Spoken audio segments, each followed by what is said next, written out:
नमस्कार. मी doctor Rajesh Date no sugar diet challenge ग्रुपच्या माध्यमातून 1 जानेवारी रोजी आपण हा व्हॉट्सॲपचा ग्रुप तयार केला. यामध्ये नवीन या वर्षामध्ये आपले फिटनेसची लेवल उत्तरोत्तर चांगली व्हावी हा एक सामाजिक दृष्टिकोन ठेवून मी व माझे मित्र आमिर शेख यांनी हा ग्रुप स्थापन केला. आता ह्या ग्रुपमध्ये 1024 मेंबर होऊन हा ग्रुप पूर्णपणे आता फुल झालेला आहे. म्हणजे खरंच तुमचीसुद्धा फिटनेस तुमचा वाढण्यासाठीचा इंटरेस्ट पाहता आपल्या सर्वांचं या ग्रुपमध्ये मी स्वागत करतो. आपण यापूर्वी या ग्रुपवर आरोग्यविषयक बरीचशी माहिती टाकलेली आहे. त्याच्यामध्ये HbA1cचं महत्त्व असेल, हृदयरोगाशी रिलेटेड आपण कारणं टाकली, लक्षणं टाकले, आपलं हार्ट चांगलं आहे की नाही हे पाहण्यासाठी कोणत्या तपासण्या करायचे याविषयी मार्गदर्शन केलेलं आहे. मिलेट्स म्हणजे आपले जे कडधान्य तृणधान्य जे असतात त्याच्याविषयीचं मार्गदर्शन केलेलं आहे. आणि त्याचबरोबर व्यायाम याविषयी आपण बरंचसं मार्गदर्शन केलेलं आहे. आपल्या शरीराच्या आरोग्यासाठी बेसिक कोणत्या तपासण्या कराव्यात याविषयीचे बरेचसं मार्गदर्शन ह्या ग्रुपवर आपण केलेलं आहे. आजचा जो विषय आहे तो तसं पाहायला गेलं तर डायरेक्ट त्याचा संबंध आरोग्याशी येत नाही, परंतु बऱ्याचशा आजाराचं मूळ हे आपल्या आर्थिक स्वास्थ्यावरच अवलंबून असतं. जे फायनान्शियल प्रॉब्लेम जे आपल्या भविष्यामध्ये निर्माण होतात, आपल्या कुटुंबामध्ये निर्माण होतात, ते फायनान्शियल प्रॉब्लेमलाच आपण एक फायनान्शियल फिटनेस म्हणतो. आपलं शरीर जर स्वस्थ राहायचं असेल तर 3 गोष्टी महत्त्वाच्या असतात. ते म्हणजे आपली शरीराची आरोग्यस्थिती, म्हणजे शरीराचे सर्व रिपोर्ट्स असतील, ब्लड रिपोर्ट्स असतील, 2D इको असेल किंवा इतर सर्व तपासण्या नॉर्मल असाव्या, त्याला आपण फिजिकल फिटनेस म्हणतो. दुसरी गोष्ट असतं मानसिक स्वास्थ्य. तर मानसिक स्वास्थ्य हा खूप मोठा विषय, तो काय आज चर्चेला जाणारा एवढा मोठा विषय आपण या ठिकाणी चर्चा करणार नाही आहे. परंतु मानसिक स्वास्थ्य जे आहे, हल्ली बऱ्याचशा आजारांचं मूळ कारण हे मानसिक स्वास्थ्यामध्येच अडकलेलं असतं. त्याच्यामुळं पूर्वी मानसोपचार तज्ज्ञांकडे जाणारी संख्या आणि आत्ताची जाणारी संख्या जर पाहायला गेली तर निश्चितच आता सायकॅट्रिक्सचे पेशंट प्रचंड प्रमाणात वाढत चाललेले आहेत. त्याच्या मागचं मूळ कारण मानसिक स्वास्थ्य हल्ली लोकांचं बिघडत चालले. ते मानसिक स्वास्थ्य बिघडण्यामागचं सर्वात एक महत्त्वाचा मेजर फॅक्टर कोणता असेल तो म्हणजे फायनान्शियल प्रॉब्लेम्स. प्रत्येक कुटुंब, अगदी श्रीमंत असो गरीब असो, प्रत्येक कुटुंबामध्ये फायनान्शियल काहीतरी प्रॉब्लेम्स असतात. आणि ते होण्यामागचं कारण काय, हा फायनान्शियल फिटनेस आपण चांगला कसा ठेवू याविषयी थोडक्यात आपण मार्गदर्शन करणार आहोत. म्हणजे थोडक्यात फायनान्शियल फिटनेसचा आरोग्याशी काय संबंध असं जर म्हणायला गेला तर फायनान्शियल क्रायसिस जर कुटुंबामध्ये निर्माण झाले तर विनाकारण त्या माणसामध्ये चिंता, ताण, तणाव, स्ट्रेस निर्माण होणार आहे. आणि आपण पाहिलं की बऱ्याचशा आजारांचं मूळ कारण इथंच अडकले, स्ट्रेस, ताण, तणाव. म्हणजे हल्ली कॅन्सरसारखे आजार असतील, ब्लड प्रेशरसारखा आजार असेल, पॅरालिसिस असेल, स्ट्रोक असेल किंवा स्मृतिभ्रंश असेल, चिडचिड असेल, इवन जास्त ताणतणावामुळे होणारा मधुमेह असेल, हे सर्वांचं कारण मूळ स्ट्रेसमध्येच येतं. आणि या स्ट्रेसला महत्त्वाचं कारण जे आहे ते म्हणजे आपली कुटुंबाची आर्थिक स्थिती ही आपण जगत असताना कशा पद्धतीने ती सांभाळली पाहिजे.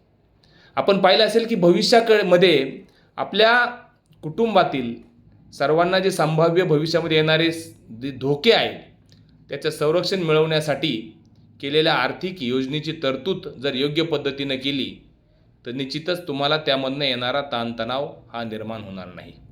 आपण कोविडच्या काळामध्ये पाहिलं असेल की बरेचसे कुटुंब त्या कोविडमध्ये बळी पडली.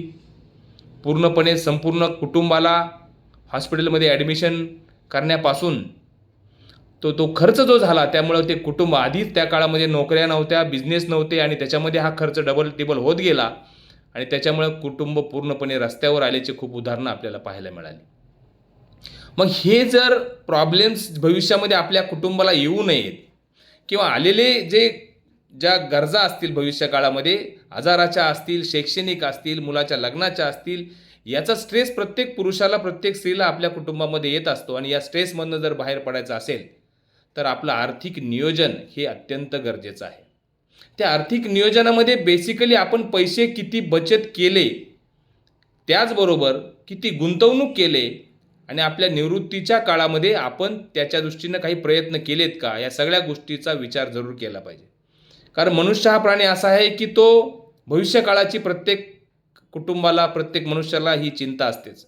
आणि ही चिंता सगळ्या आजाराचं मूळ कारण बनते. आणि ही चिंता जर कमी करायचं असेल तर तुम्ही निश्चितच बचत आणि गुंतवणूक ही योग्य पद्धतीने केली पाहिजे. त्याचा एक छोटासा फॉर्म्युला आहे. एक 50%, 30% आणि 20%. 50% जे आहेत बेसिक, ज्या आपल्या नीड्स आहेत, ज्या गरजा आहेत, त्याच्यामध्ये आपल्याला समजा उदाहरणार्थ 10,000 रुपये जर महिन्याला पगार असेल तर त्याच्यामध्ये 50%मध्ये तुमच्या ज्या बेसिक नीड्स आहेत त्या पूर्ण झाल्या पाहिजेत. तुम्हाला ज्या गोष्टी पाहिजेतच, वॉन्ट, त्या 30%मध्ये पूर्ण झाल्या पाहिजेत.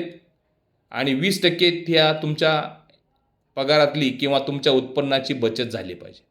म्हणजे 10,000 रुपये पगारापैकी 5,000 रुपये हे तुमच्या बेसिक गरजांमध्ये खर्च झाले पाहिजे. 3,000 रुपये तुमचे हे तुमच्या बेसिक वॉन्ट्स ज्या आहेत, गरजा ज्या आहेत, पाहिजे जे पाहिजे त्याच्यामध्ये खर्च झाले पाहिजेत. आणि 2,000 रुपये हे दर महिन्याला साधारणपणे आपली बचत झाली पाहिजे. आता या गरजामध्ये काय गोष्टी येतात? गरजामध्ये उदाहरणार्थ तुम्ही भाड्याने कुठे राहत असाल तर ते भाडं असेल, किंवा तुमच्या घरातील कामगारांचा पगार असेल, तुम्हाला लागणारी घरातील कुटुंबासाठी, आजारी लोकांसाठी औषधं असेल, किराणा असेल, फळं असतील, वीज बिल असेल, या सर्व गोष्टी ह्या मूलभूत गरजांमध्ये येतात. पण त्यामध्ये सर्वात महत्त्वाची मूलभूत गरज जी आहे ती म्हणजे हल्ली इन्शुरन्स. इन्शुरन्स या विषयावर थोडंसं आपण विस्ताराने बोलणारच आहोत. पण एखाद्या कुटुंबाला किंवा एखाद्या महिलेला तिच्या कुटुंबाचं सर्व संकटांपासून संरक्षण करणे हे मूलभूत गरजच नव्हे तर ती एक जबाबदारीसुद्धा आहे. त्यामुळं ती गरजांमध्ये बेसिकली हा आपल्या इन्शुरन्सचा विषय येतो.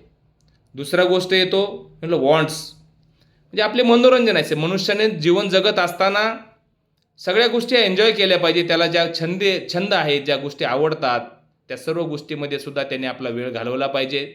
सुट्ट्या असतील, कुटुंबाबरोबर व्हॅकेशन्स असतील, काही कपडे खरेदी असेल, किंवा तुम्हाला काही सेकंडरी गरजा असतील, कार घेणं असेल, ह्या सर्व गोष्टी सेकंडरी गरजासुद्धा या पाहिजे म्हणजे हल्ली 30%मध्येच येतात. आणि शेवटचा राहिला 20%, ती म्हणजे बचत. भविष्य काळामध्ये आपलं कुटुंब किंवा आपण स्वतः हे आर्थिकदृष्ट्या जर सक्षम राहू तरच तुमचं भविष्य काळातलं उतार वयातलं आयुष्य सुखाने जाऊ शकतं. बरेचसे आपण तरुण वयामध्ये जर सर्व पैशाची जर मौज मजा जर केली तर तुमच्या निवृत्तीच्या काळामध्ये जर तुमच्याकडं पैसेच नसतील तर ज्येष्ठ नागरिकांचा काळ हा फार उत्तरोत्तर भयावह होत चाललेला आपल्याला पाहायला मिळतो. अक्षरशः मुलांकडे बऱ्याचशा ठिकाणी वयोवृद्ध माणसांना पैसे मागावे लागतात, ते त्यांना मिळत नाही. त्याच्यामध्ये येणारा ताणतणाव, त्यांना असणारे आजार, असणारे गोळ्या औषध, यासाठीचा असणारा खर्च, यासाठी नंतर भयावह स्थिती आपल्याला सध्या समाजामध्ये पाहायला मिळते. ती जर यायची नसेल तर आपण आपल्या भविष्य काळाची, आपल्या निवृत्तीच्या काळातली नियोजन हे या वयातच करणं अत्यंत गरजेचं आहे. उदाहरणार्थ आपत्कालीन स्थिती असेल आणि आपल्या भविष्य काळातील पेन्शन रिलेटेड काही प्लॅन्स असतील, याचासुद्धा जरूर विचार आपण ह्या 20%मध्ये करायला पाहिजे. कारण आपण पाहिलं की भविष्य काळामध्ये हे तुमचं आयुष्यमान सध्याच्या या जीवनशैलीमुळं कमी कमी होत चाललेलं आहे. त्यामुळं पैसासुद्धा तितकाच लागणारा आहे. त्याच्यामुळं आपण निश्चितच आर्थिक नियोजन हे चांगल्या पद्धतीनं केलं पाहिजे. त्याच्यामध्ये तुम्ही गुंतवणूककार जे आहेत, मी काय गुंतवणूककारात सल्ला देणारा तज्ज्ञ नाही आहे, त्याच्यामध्ये जे गुंतवणूक सल्लागार असतील त्यांच्या माध्यमातून गुंतवणूक कुठे करायची, पोस्टामध्ये करायची, FD करायची, SIPs करायच्यात, म्युच्युअल फंड करायचेत, किंवा PPFमध्ये पैसे टाकायचेत, किंवा निरनिराळ्या इन्शुरन्सेस करायचेत. बरेचसे लोक ह्या 20% बचत जी मी सांगितली त्याच्या माध्यमातून जिथून अतिशय जास्त परतावा मिळतो या आमिषाला बळी पडतात. त्या ठिकाणी आपले पैसे गुंतवणूक करतात आणि आपल्या आयुष्यभराची पुंजी घालवल्याचे सुद्धा हल्ली बरेच फ्रॉड्स आपल्याला पाहायला मिळतात. त्याच्यामुळे योग्य ठिकाणी योग्य तो पैसा जर आपण गुंतवला तो निश्चितच तुमच्या भविष्य काळामध्ये तुम्हाला मदतीला येऊ शकतो. आपला आज महत्त्वाचा मुद्दा जो आहे की आपण अजून मी पेशंट बरेचसे हॉस्पिटलमध्ये बघतो, चांगल्या कुटुंबातले ज्यावेळेस पेशंट ॲडमिट होतात, ॲडमिट झाल्यानंतर ज्यावेळेस कुटुंबाला आर्थिक खर्चाला सामोरं जावं लागतं त्यावेळेस त्या कुटुंबाची स्थिती अतिशय दयनीय होते. त्यामुळं इन्शुरन्स ही अतिशय काळाची गरज आहे. कोणत्याही कंपनीचा इन्शुरन्स घ्या की जो तुम्हाला योग्य काळामध्ये तुमच्या गावामध्ये त्या इन्शुरन्सची सेवा असेल, असा इन्शुरन्स आपण निश्चित घेतला पाहिजे. कारण बरेचसे आपण पाहिलं आधुनिक जीवनशैलीमध्ये जगत असताना बरेचसे आजार आहेत की हे न सांगता येणारे आजार आहेत. जसं की कॅन्सरसारखे आजार आहेत, स्ट्रोकसारखे आजार आहेत, पॅरालिसिससारखे आजार आहेत. असे निरनिराळे आजार आहेत की हे अचानक तुम्हाला न सांगता सुद्धा येऊ शकतात. असं जर आलं तर अतिशय मी पाहिलं की हल्ली तरुण मुलांमध्ये अटॅक आलेले उदाहरण आपण पाहायला मिळतं. अक्षरशः 30-30, 35-35 वर्षापेक्षाही कमी वयाच्या मुलांमध्ये अटॅक आलेले आपण पाहतो. छोटे छोटे लहानसे मुलं त्या माणसाला असतात. आणि आता कधीतरी प्रत्येक माणसाच्या मनामध्ये हा विचार येतो की पेपरमध्ये वाचल्यानंतर 30 वर्षाच्या मुलाचा अचानक अशा पद्धतीने मृत्यू झाला आणि आपण त्या जागी असतो तर ही एक क्षणात मनात जर कल्पना जरी आली तर आपल्या अंगावर शहारे येतात. त्याच्यामुळे ही जर वेळ येऊ द्यायची नसेल तर आपण आपले आरोग्य निश्चित सांभाळलेच पाहिजे. पण नजर चुकीने भविष्यात अशी जर वेळ आली तर आपल्या पश्चात आपलं कुटुंब थोडक्यात हे रस्त्यावर येऊ नये याचीही काळजी घेणं, यालाच फायनान्शियल फिटनेस म्हणतात. म्हणजे कुटुंबाविषयीची आपली काळजी ही जर आपण फायनान्शियल फिटनेस जर चांगली केली तर निश्चितच ते तुम्हाला योग्य ठरेल. आता आपण इन्शुरन्सचा एक थोडक्यात आपण याच्यामध्ये मागोवा घेणार आहोत की इन्शुरन्स म्हणजे काय, तो का करावा. आपण इन्शुरन्सचे 2-3 प्रकार आहेत. पहिला इन्शुरन्स म्हणजे तो असतो तो मेडिक्लेम. एखादा माणूस आजारी पडल्यानंतर दवाखान्यामध्ये गेल्यानंतर एक छोटंसं कार्ड त्याचं मिळतं. ते कार्ड दाखवल्यानंतर संपूर्णपणे ट्रीटमेंट ही तुम्हाला ती पूर्णपणे फ्री ऑफ कॉस्ट होते. त्याच्यासाठी तुम्हाला कुठले पैसे मोजावे लागत नाहीत. दरवर्षी येणारा जो प्रीमियम असतो तो तुम्हाला मात्र त्यासाठी भरावा लागतो. त्याच्यामुळं अकाली जे आजार येतात त्यासाठी तुम्हाला त्याच्यापासून तुमचं आर्थिक स्वास्थ्य जे कुटुंबाचं ते निश्चित त्यापासून बचाव होतो. आता मेडिक्लेममध्ये हल्ली काय होत चाललं आहे की काळानुसार बदल होत गेला आहे. जसं मॅटर्निटी इन्शुरन्स आलेत की डिलेव्हरीसाठी लागणारा जो खर्च आहे तो सुद्धा खर्च हल्ली मॅटर्निटी इन्शुरन्समध्ये येतो. त्याच्यामध्ये क्रिटिकल इन्शुरन्स नावाचं एक हल्ली पाहिलं असेल तुम्ही की किडनीचे आजार वाढत चाललेत, डायबिटीजचे आजार वाढत चाललेत, स्ट्रोकचे आजार वाढत चाललेत, कॅन्सरचे आजार वाढत चाललेत.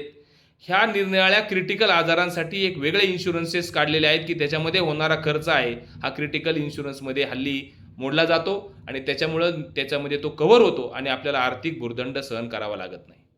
त्याचा पुढचा मुद्दा आहे तो म्हणजे ॲक्सिडेंटल इन्शुरन्सेस. आपण खूप चांगले फिजिकल फिट आहोत, मेंटल फिट आहोत, सगळं फिट आहोत. आपण रस्त्याने चाललो आहे आणि चुकून आपल्या अंगावरच एखाद्याने गाडी घातली, चुकून आपली गाडी स्लिप झाली, हात मोडला, पाय मोडला, तर त्याच्यामध्ये येणारं जे खर्च असतो तो खूप असतो. तो ॲक्सिडेंटल इन्शुरन्स हा त्याच्यामध्ये 2 पार्ट पडतात. एक तर त्या ॲक्सिडेंटमध्ये जर त्या माणसाचा जर मृत्यू झाला तर निश्चित एक मोठी रक्कम त्या कुटुंबाला मिळते.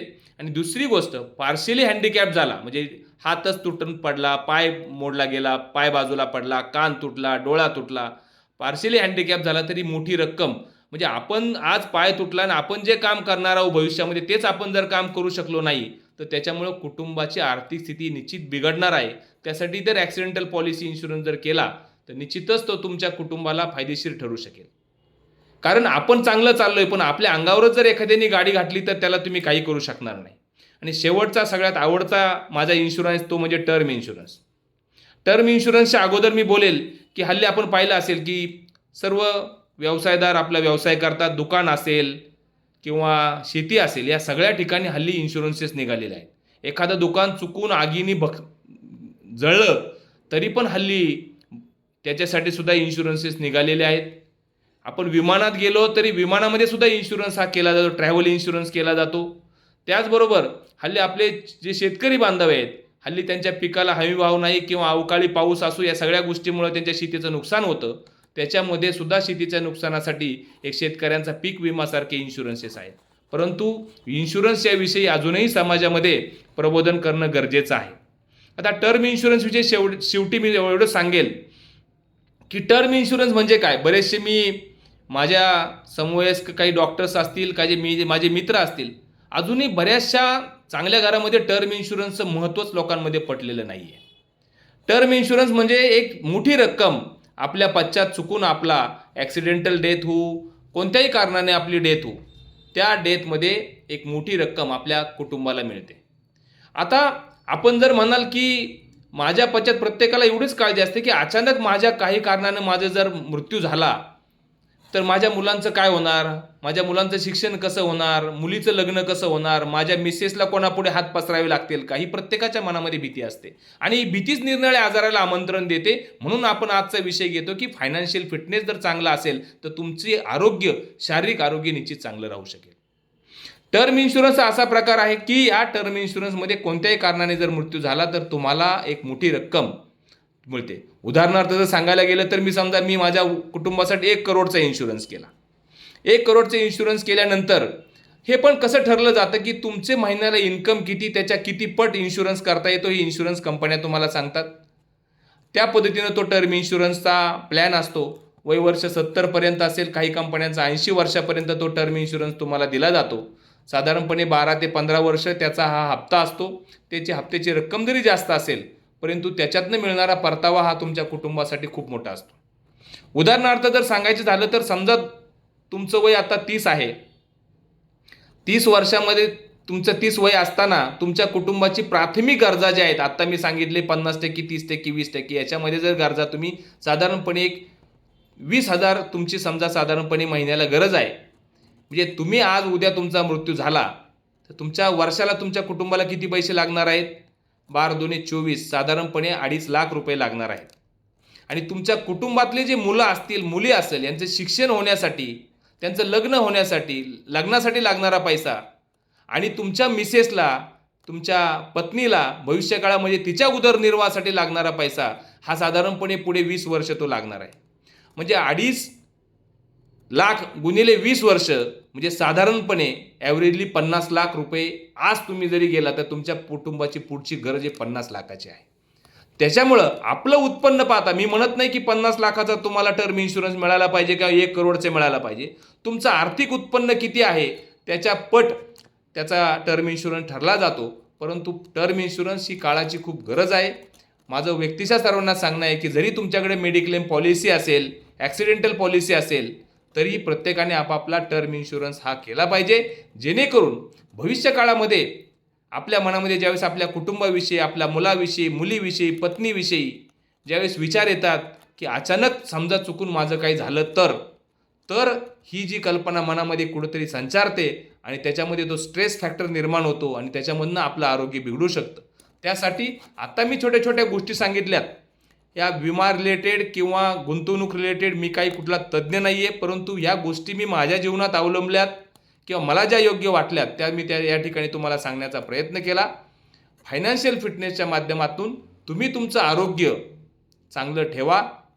फायनान्शियल फिटनेस चांगला राहिला तर तुमचं कौटुंबिक स्वास्थ्य चांगलं राहील, तुमचे शारीरिक स्वास्थ्य राहील आणि तुम्ही अजून चांगले फिट राहू शकाल. धन्यवाद.